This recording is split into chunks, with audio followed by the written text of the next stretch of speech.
What is up, guys? I'm here with another episode of Discussion Room. I am with. Hey, the Wisely Republic, otherwise known as Anthony Wisely, just call me Tony. And no, I am not what you think I am. You think I am getting a bit smoother with my intro. What are we discussing today? So, what we are discussing today is basically fan-made stuff which has to deal with, that gets kind of shot down by copyright. So, Like a good what? example of this is Pokemon Uranium, which was a free thing, well, free fan made Pokemon game. Now I get why it was copyrighted. They didn't even ask for permission to use the word Pokemon, which is copyrighted. Um, but it was free. They didn't make any money off of it. It took 5 years to make, but it lasted a few days, and it just got so many downloads. It would have, if it was for sale, it would have out basically all other Pokemon games would sales would have been dwarfed by it. So, Nintendo being, the greedy people they are, just went you and close it down before we, sue you into the ground. Okay, so in your opinion, what is the line of fan made via this is not. You're not putting enough effort into this to make it your own? That depends on the person who owns the game, because two people who are the most relaxed of it and will never, call copyright on you is Scott Coffin with the Five Nights at Freddy's series and Toby Fox with Undertale. Because quite literally, Five Nights at Freddy's, besides having, tons of theories, has tons of clone games, and I mean millions. And the only time he didn't even really call copyright on it. It was just he just asked them to. Was when he was going to release Five Nights at Freddy's 3. Someone already made a game under that name, and he asked them to please change it, which they did, but he didn't really call copyright on it. Okay, so what? Like, I know there's like fan art is someone taking the time to write out a picture of someone else's characters, which fully belongs to the person who drew the picture, not the person who Yeah. made the character. Now, also, fan fiction is you having to write it out, create a story that is your own. But I mean, let's And say someone as long makes as they say that they don't own the characters, they're usually all right with that, because they have to at least say it's like, okay, this is a story based on this, which I don't own. let's say someone takes a bunch of clips from like Heroes, and they sew it together and be like, oh, it's a Heroes trailer. And Is that their content, or is it the company's content because they just kind of took some clips from Heroes and put it together in their own video? Um,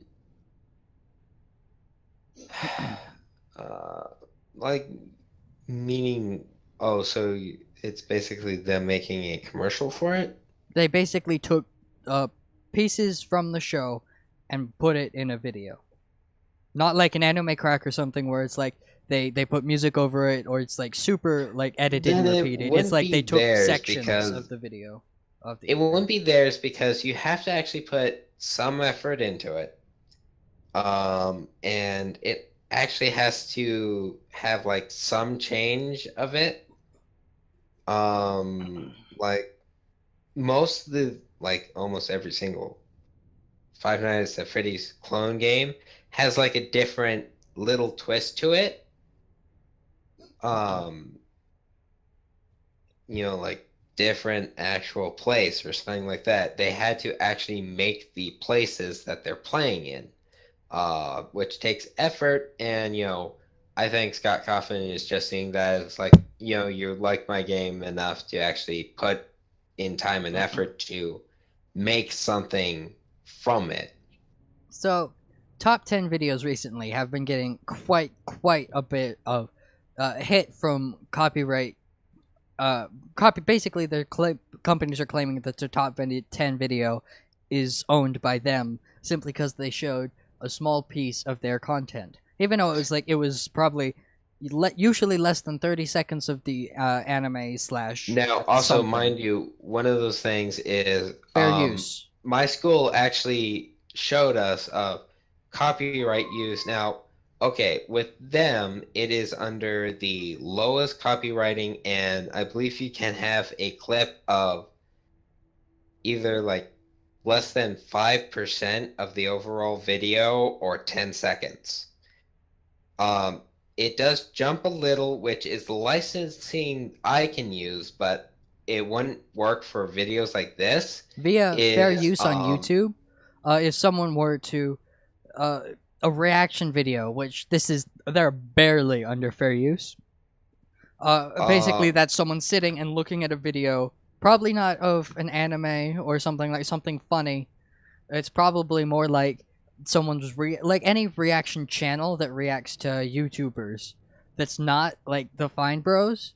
They usually just play the video and have them sitting there, just kind of with no reaction, kind of giggling at the um video, which I absolutely hate I don't reaction videos. really get it, but under nor like this isn't just for YouTube, it's like copyright overall is, you can hardly use any.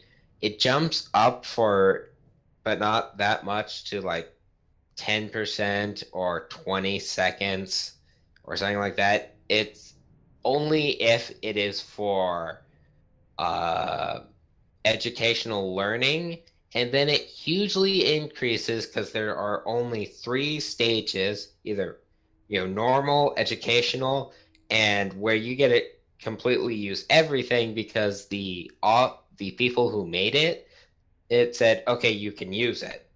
Okay, so you either get permission, or you're using it for educational purposes, or it's just regular Yes, using it. those On are YouTube, the I will warn it's a bit different. Fair use is on YouTube, which basically means as long if you're criticizing it, if you're talking about it, if you're adding your own spin on it, then it is completely fine. But a bunch of companies do try to basically it's a money scheme. They copyright a bunch of videos, and since there's no backlash to them, and it takes forever for the user to get the copyright claim removed, then the company makes all of the money, all of the revenue from that video. And when the views start dying down on the video, YouTube then usually has gotten the copyright thing off, and the user then starts to create their channel or yeah, starts to get their monetization. it's really quite a few of the things is, they are just really, I think they can learn a thing from, the most, even though Scott, he does not care about really if someone else makes money off of it, but he will make his own merchandise. What they really need to learn more of is from Toby Fox, who quite literally has not even made merchandise for the game because he was not in it for the money. And, they really need to learn from those two people. It's, their games are highly, you know, well, SNAF, not so much anymore because it's kind of starting to die down a bit, but once next game shows up, it's probably going to jump. Um, of They're both games that you have to pay for them and they get money from it and stuff like that. But you have But to think about the production costs. Again, with video games and digital stuff, it's different than physical stuff because it's the production's a one cost thing. You produce it, and that's all the money you spend, and everything else is then profit from. but think of it, if Scott had to say that every single fan-made game that even mentions SNAF had to give him money, he would make billions because Or a there are bunch of people would just not make games of FNAF anymore. yeah, but he would make billions and then no one would play it anymore, but he would still make billions before everyone stops. Yeah. But they need at least learn some things because they both Scott and Toby Fox, though I really think both of them should team up to make a game. That would be awesome. But they really are a bit more chillaxed on the whole copyright thing. Because like Nintendo, you even mention Nintendo and they will sue you and stick around. It's like, Shh! I don't want to get sued. Shh! yeah, basically. Oh no, that was serious. Anyway, in my opinion, on a little bit of a tangent from copyright, if a company or an indie developer is making a game for money, as long as the game is good quality and it's their best, I will say it is completely fine for them to want money for it. As long as it's not like, oh, it's an indie game, charge $100. I mean, obviously you shouldn't, for something that you made yourself, charge that amount of money until it has a following, or at least I don't know, just until it has a following. Anyway, Well, back I on would think copyright. it would only get to really high money if it's like you put like multiple years of your life into it. Like it took 10 years of like not just you, but you got a group together to make this thing. That's when you can start having the price high. You can tell companies spend a bunch of money on a game production when the game is released at a ridiculously high price. Like, I mean, $3 60 million. $60 is really expensive for the average Yeah. person, just for a fun little entertainment game. And Yeah. Just Cause 3 was released at about $100. Nope. And I mean, that means that they spent a ridiculous amount that they needed to make profit, have each game sell for $100 in their foreseen amount of buys. One of the other games that I saw when I saw it was like $60 for the normal, and then like $80 for if you want this special edition of a game called For Honor. Oh my god, yeah, For Honor's expensive.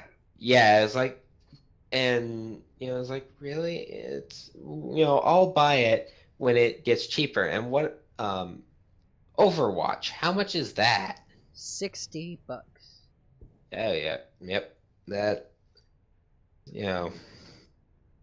it's still, people still make things of that. But yeah, really the only things that really don't get copyrighted because they don't really, because it happens just so much that they don't care is fan art and fan fictions are really the only things that are fan made that get, under the radar for all copyright.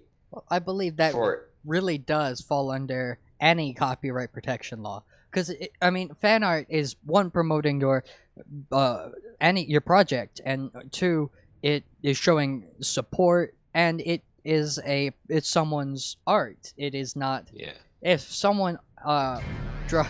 Oh my god, I didn't get to finish it. Well, if you guys like this video, leave a like. You want to see more of my content, subscribe, and I'll see you guys in the next video.